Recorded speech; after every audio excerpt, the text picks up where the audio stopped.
Gaaddisni hoogganoota jaarmiyaalee siyaasaa Oromoo erga walii galtee wal hubannoo mallatteessanii booda walgahii jalqabaa taa'e. Gaaddisni hoogganoota jaarmiyaalee siyaasaa Oromoo shanammatu kun wal hubannoo kan yeroo biraarraa adda ta'erra kan ga'e yoo ta'u, guyyoota yartuu keessatti immoo marii kana qopheesse. Marii kanaanis dhimmoota jajjaboo dantaa Oromoo fi saboota biyya kanaarratti murtoo dabarsee jira. Ajandaawwan marii kanneen keessaa ijoon jalqabaa dhimma ce'umsaa kan ilaallatu obbo Lammaa Magarsaa walitti qaba gaaddisa jaarmiyaalee siyaasaa Oromooti. Gaaddisni hoogganoota jaarmiyaalee siyaasaa Oromoo erga walii galtee wal hubannoo mallatteessanii booda walgahii jalqabaa taa'e. Gaaddisni hoogganoota jaarmiyaalee siyaasaa Oromoo shanammatu kun wal hubannoo kan yeroo biraarraa adda ta'erra kan ga'e yoo ta'u, guyyoota yartuu keessatti immoo marii kana qopheesse. Marii kanaanis dhimmoota jajjaboo dantaa Oromoo fi saboota biyya kanaarratti murtoo dabarsee jira. Ajandaawwan marii kanneen keessaa ijoon jalqabaa dhimma ce'umsaa kan ilaallatu obbo Lammaa Magarsaa walitti qaba gaaddisa jaarmiyaalee siyaasaa Oromooti. Jijjiiramni kun immoo akka inni galma ga'u hojjechuun hundi keenya iyyuu wal gargaarree hundi keenya gatiitti kaffallee jirra waan ta'eef wal gargaarree akka inni duuban deebine akka inni sigigaanne wanti yaannee jijjiirama kana finne hundu akka inni milkaa'u godhuudhaaf waliin tumsine hojjenna jenneetu kan irratti walii galle.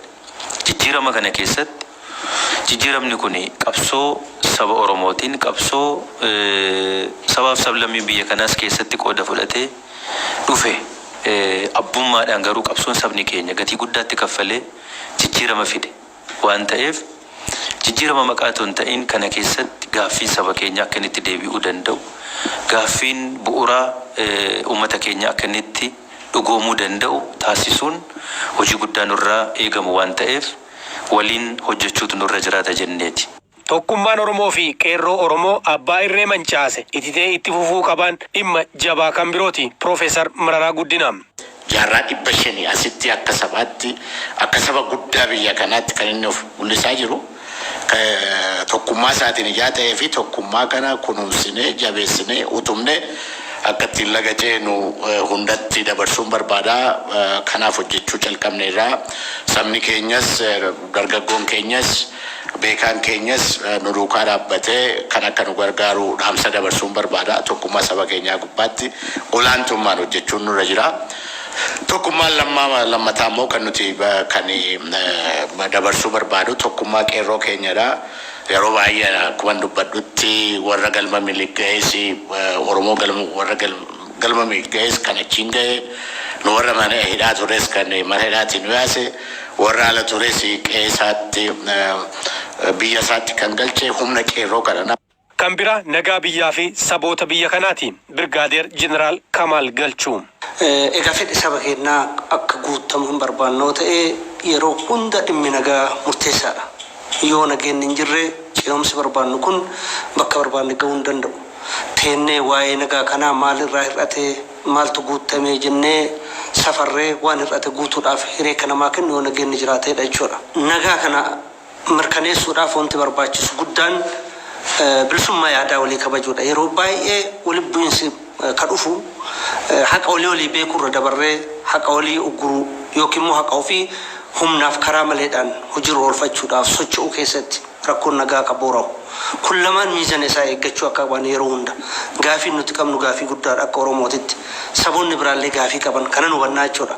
Caaseffamni sirna federaalawaa biyya kanaa kan mariif hin dhiyaanne ta'ullee gaaddisni hoogganoota jaarmiyaalee siyaasaa Oromoo kun waliigalee jira. Obbo Daawud Ibsaa. Sirna federalismii sabdaneessaa kun tikfame dimokiraasaa ta'ee attamitti gara filmaataa fi gara sirna fuuldura keenyatti akkaataatti deemnu isa kana tikfatuu ka jedhu isa kana irratti dhaabotiin akkasitti wal geenye kunii fi hoogganoonni kana irratti wal taane kana sirna kana tiksine hundaaf nagaa fi waan ni qabate akka deemu irratti walii galle waan ta'u kuni hubatame akkamitti caalaatti federaalizimiin kun dimokiraataa ta'aa deema ka jedhu irratti waliin hojjechuuf kana irratti wal taane irra kana irratti hubannoon wal fakkaataan Oromoo fi jaarmiyaalee Oromoo gidduu ammatti riqichi keenya kana waan ta'eef garaagarummaa nuti hin jiraatiin gara fuulduraatti akka deemnu. Hariiroon saboota Oromiyaa keessaa fi ollaa Oromoo ajandaa marii gaaddisa jaarmiyaalee siyaasaa Oromooti. Obbo Abbaa Nagaa Jaarraa. biyya kana keessatti namu nagayaan afaan isaatiin aadaa isaatiin mirga isaatiin akka jiraatu hoogganni kun irratti waa walii galee fi uummanni keenya kanarratti nu cinaa dhaabbattanii akka nu gargaartan ta siyaasaan gammachuu dhufteellee akka cinaa nu dhaabbattan ka qunsuma lafaatiin rakkoo naannoo keessa jiru kana irratti akka nu cinaa dhaabbattan. Obbo Leencoo Lataa wal hubannoon jaarmiyaalee siyaasaa Oromoo kan miilanaa kun kan addaatii fi dhaloota obsa qabu kan itti agarree jedhan. Dhaloota kootii fi dhaloota lammaafaa maaltu adda godha jedhee of duuba deebi'ee yeroo laalu dhalootni booda dhufe kun obsa qaba. Nuti xiqqoosee wal haasofnee wal ta'uu dadhabnaan duruu qawwee waliin baafanne. Isaan kun wal obsanii wal falmanii ji'a jaha kunoo wal falmanii murtii kan ragaan tokko. Lammaffaa nuti wal hin dandeenye. Yoo yaada jajjabaa waliin jenne duruu aarre. Jirri kun immoo walii wajjin taa'ee wal falmee mataa wal dhukkubsee nurraa baranii jechuudha. Nurraa baran. Kanaafi abdii guddaan qabaa. Akka jaarsa tokkootti tattaaffii isaanii kana nan eebbisa. Waan an danda'uun bira dhaabbadha.